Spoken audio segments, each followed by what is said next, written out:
Assalamualaikum warahmatullahi wabarakatuh. Kami dari kelompok AIDS Lingkungan Bisnis akan mempresentasikan dengan tema Tarif Impor-Ekspor Amerika Serikat, dampaknya dan strategi cerdas Indonesia menyikapinya. 1. Politik. Bagaimana kebijakan tarif impor-ekspor AS dapat mempengaruhi stabilitas politik di Indonesia? Secara politik, kebijakan tarif AS bisa mempengaruhi stabilitas kita. Contohnya, kalau ekspor Indonesia ke AS menurun karena tarif, otomatis banyak industri bisa terdampak dan ujung-ujungnya rakyat bisa kehilangan pekerjaan. Tapi jangan khawatir, Indonesia masih bisa menjaga hubungan baik lewat diplomasi, dagang, perluasan kerjasama luar negeri, dan memperkuat posisi ASEAN di G20. Intinya kita harus jadi pemain cerdas, bukan hanya jadi korban kebijakan negara besar. Oke, yang kedua ada ekonomi. Apa dampaknya dan strategi menuju pertumbuhan 8%? Dari sisi ekonomi, jelas sekali kebijakan tarif itu membuat ekspor kita jadi lebih mahal. Dampaknya, daya saing kita turun, pengusaha merugi, dan pertumbuhan ekonomi bisa melambat. Tapi, kita punya peluang besar dengan strategi seperti hilirisasi sumber daya alam, ekspansi pasar non tradisional, digitalisasi UMKM, dan menarik investor teknologi. Indonesia bisa tumbuh sampai 8%. Tentu butuh kolaborasi nyata antara pemerintah dan sektor swasta. Oke, lanjut untuk poin yang ketiga, sosial. Bagaimana tarif mempengaruhi kesejahteraan rakyat? Sekarang bayangkan, tarif naik, ekspor turun, banyak pekerja dirumahkan. Ini bukan cuma soal ekonomi, tapi soal kehidupan orang banyak. Kesejahteraan rakyat jelas akan terganggu. Makanya pemerintah harus bikin program sosial yang langsung menyentuh masyarakat. Misalnya ada pelatihan ulang tenaga kerja atau disebut reskilling, program subsidi untuk pekerja terdampak, dan dukungan bagi UMKM agar bisa ekspor lewat e-commerce.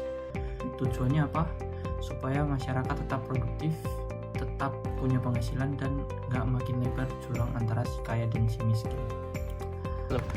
Oke, yang keempat, secara teknologi. Pertanyaannya, bagaimana kebijakan tarif mempengaruhi inovasi di Indonesia?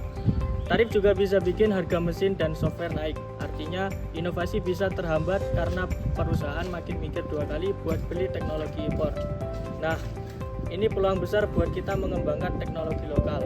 Langkah konkretnya bisa seperti mendirikan inkubator startup teknologi, kolaborasi antara kampus dan industri, dan insentif buat pengadaan teknologi buatan anak bangsa. Indonesia nggak bisa terus bergantung sama luar negeri. Kita harus bisa ciptakan inovasi dari dalam negeri untuk pasar global. Lanjut, yang kelima, secara lingkungan.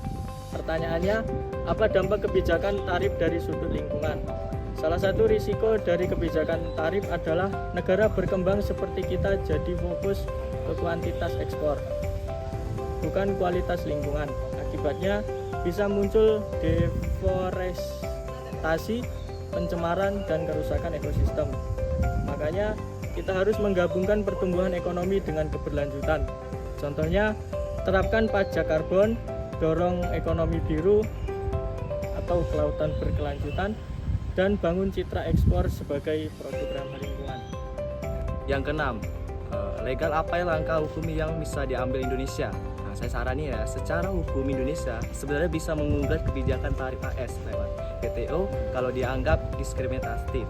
Kita juga bisa memperkuat hukum dagang nasional dan bangun aliansi ekonomi global South untuk melawan proteksionisme. Intinya Indonesia punya hak dan kita bisa fight secara elegan di forum internasional. Jadi di sini kami punya rekomendasi teman-teman. Rekomendasi strategis dan kesimpulan. Jadi apa yang harus kita lakukan ke depan? Berikut ini 5 rekomendasi kami. Yang pertama, diverifikasi pasar ekspor ke Asia Selatan dan Afrika. Percepat hilirisasi dan industrial maju. 3. Perbesar investasi di SDM dan teknologi lokal. Yang keempat, dorong digitalisasi ekspor UMKM. Yang kelima, reformasi kebijakan pajak pro inovasi. Dengan langkah-langkah ini, Indonesia bisa tetap tumbuh, bahkan mencapai target 8%, dan jadi negara maju dengan wajah baru, berdaulat, berkelanjutan, dan berinovasi. Kesimpulannya, dunia memang semakin tidak pasti, tapi justru di tengah ketidakpastian, negara yang punya strategi adaptif dan keberanian untuk berinovasi, itulah yang akan menang. Terima kasih atas perhatiannya. Kami terbuka untuk diskusi. Wassalamualaikum warahmatullahi wabarakatuh.